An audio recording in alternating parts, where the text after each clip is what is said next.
Di sini ada beberapa pertanyaan. Ma hukmu tarki az-zawaj li ajli talab al-ilm?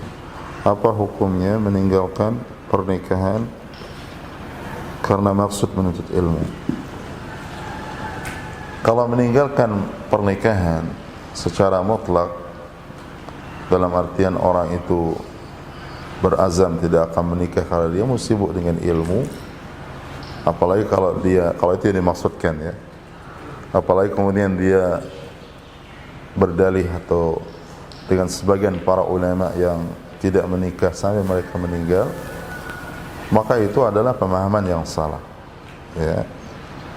Karena sebaik-baik petunjuk adalah petunjuk Rasulullah sallallahu alaihi wasallam. Waktu itu Rasulullah sallallahu alaihi wasallam ketika beliau mendengar sahabat Abdullah bin Amr bin As menyibukkan diri dengan ibadah padahal beliau memiliki istri, Rasulullah SAW menegur beliau dan beliau katakan, wa inna li ahlika alaika haqqun, sesungguhnya istrimu itu punya hak juga. Kemudian ketika datang 3 orang sahabat ke rumah Rasulullah SAW bertanya kepada istri-istri beliau bagaimana ibadahnya Rasulullah SAW, dan Rasulullah SAW saat itu memiliki 9 istri ya. Beliau Rasulullah SAW ketika ditanyakan tentang ibadah beliau oleh 3 orang sahabat ini kepada istri-istri beliau, dan Rasulullah SAW tidak ada di rumah saat itu, mereka ceritakan bagaimana ibadah Rasulullah SAW. Kemudian mereka ka'annahum taqalluha, mereka 3 orang yang semangat dan ahli ibadah ini dari sahabat ini, mereka menganggap setelah mendengar cerita tentang ibadah Rasulullah SAW, mereka anggap sedikit sekali ibadahnya, karena mereka itu lebih semangat, lebih banyak merasa ibadahnya. Bukan berarti mereka merendahkan Rasulullah SAW, tidak. Artinya mereka menganggap bahwasanya mereka bisa lakukan lebih daripada itu. Ka'annahum taqalluha, seakan-akan mereka menganggap itu sedikit. Dan mereka mengatakan ya mungkin Rasulullah SAW melakukan itu dan itu sedikit ya, karena beliau Rasulullah SAW sudah ada jaminan diampuni dosanya yang telah lalu dan yang akan datang. Artinya itu jawaban di pikiran mereka 3 orang sahabat ini ya, karena Rasulullah SAW sudah ada jaminan diampuni dosa-dosa yang telah lalu. Artinya beliau maksum, diampuni dosa-dosa yang telah lalu dan yang akan datang.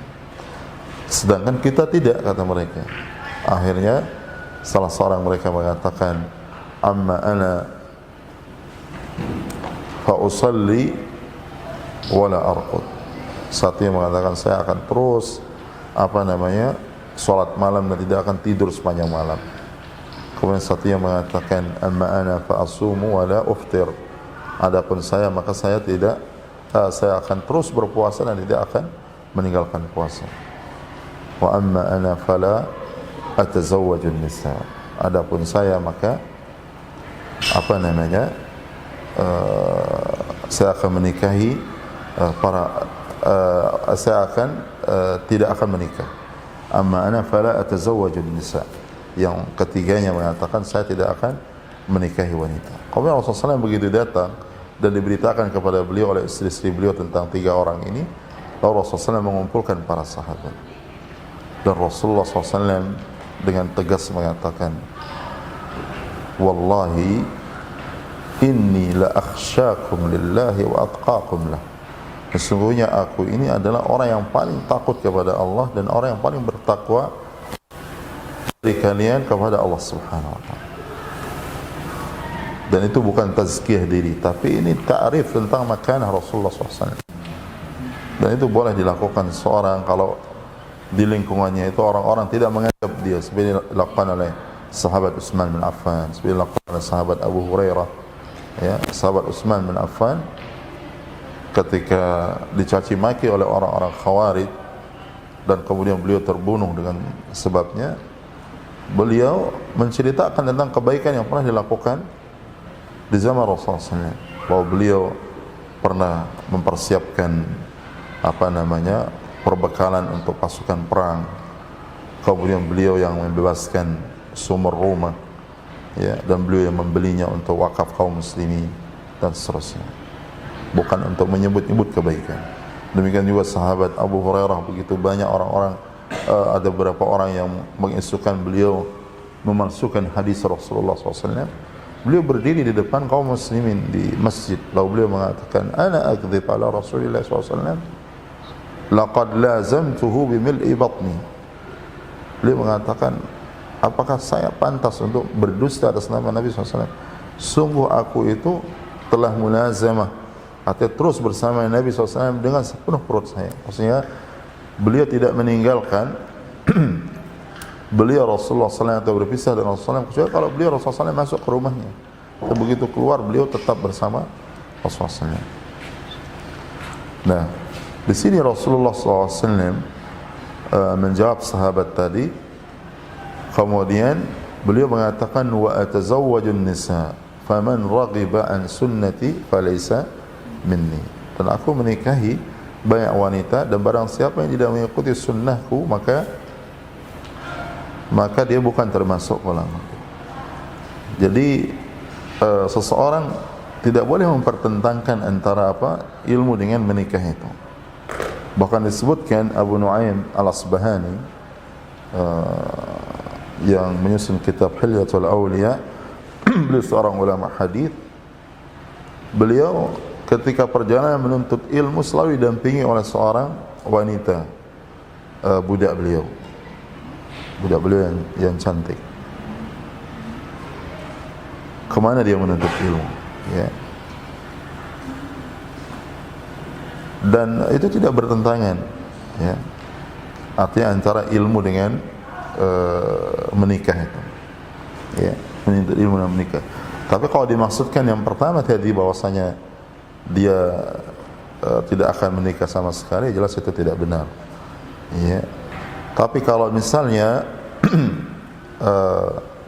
dia tidak memaksudkan itu, ya, tapi dia misalnya pada fatrah tertentu, di masa tertentu dia disibukkan dengan ilmu, tetapi dengan syarat dia tidak khawatir terhadap dirinya, tidak khawatir terhadap agama dia, kehormatan dia. Dia bisa menjauhkan diri dari maksiat, menjauhkan diri dari zina, dia bisa menjauhkan diri dari zina, dan dia tidak khawatir jatuh ke dalam maksiat dan perbuatan zina, ya, maka dia boleh menunda karena menyibukkan diri dengan ilmu, karena dia khawatir mungkin tidak bisa bertanggung jawab, atau karena kesibukan dia dengan ilmu. Seperti yang dilakukan oleh para ulama sebagian seperti misalnya bahkan sahabat Abu Hurairah radhiyallahu taala anhu, beliau ketika mulazamah dengan Rasulullah, beliau tidak punya keluarga, walau beliau menikah setelah wafatnya Rasulullah sallallahu alaihi wasallam, dan beliau tinggal di masjid sama sebagian sahabat dari ahli suffah, ya. Beliau menyibukkan diri dengan ilmu. Demikian juga Imam Ahmad, bahkan disebutkan beliau menikah itu setelah 40 tahun, ya. Tapi siapa yang seperti Imam Ahmad, ya, dari zuhudnya, dari ini, ya. Sekarang orang, apalagi di zaman fitnah Islam, dan orang itu di zaman keemasan Islam, ya, susah orang itu untuk mencari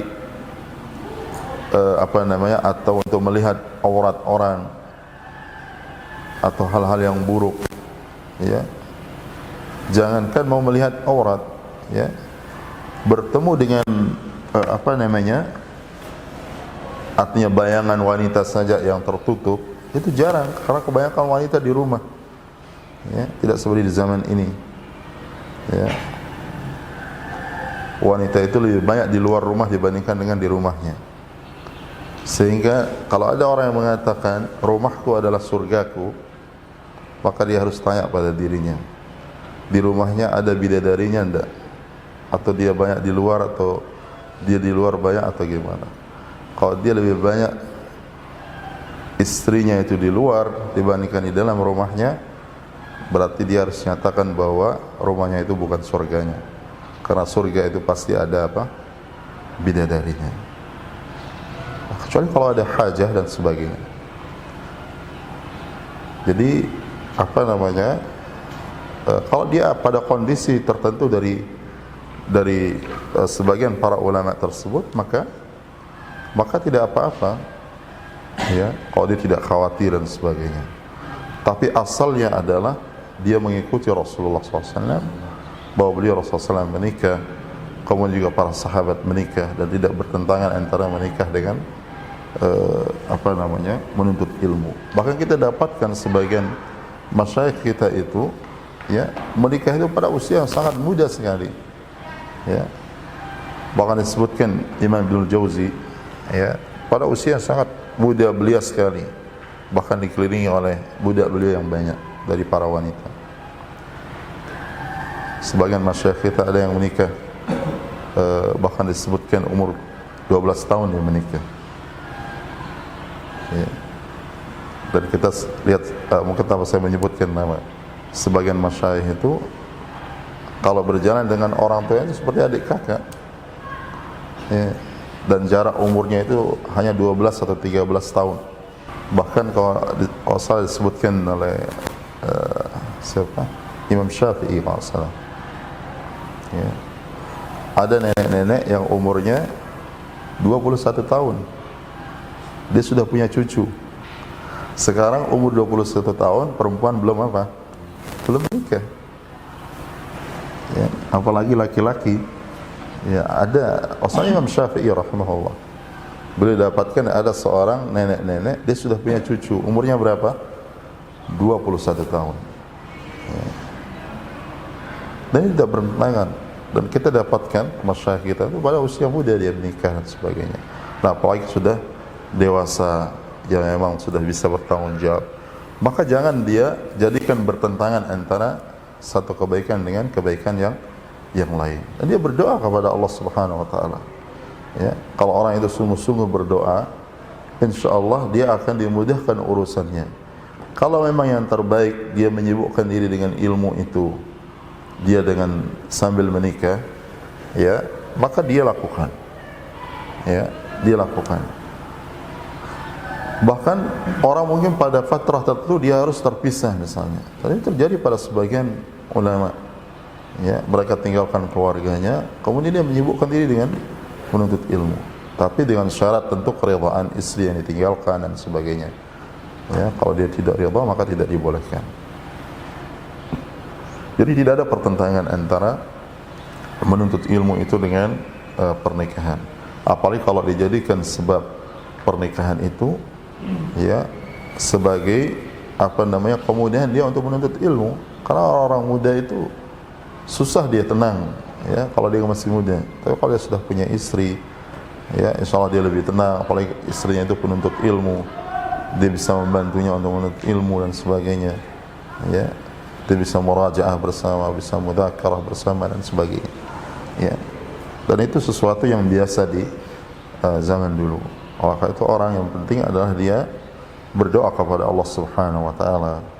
Kalau dia ingin menikah dan dia masih dalam kesibukan menuntut ilmu, dia istikharah. Kalau dia ingin menikah, kalau dimudahkan menikah, berarti itu yang terbaik bagi dia. Kalau tidak, mungkin waktu yang lain itu yang lebih baik bagi dirinya.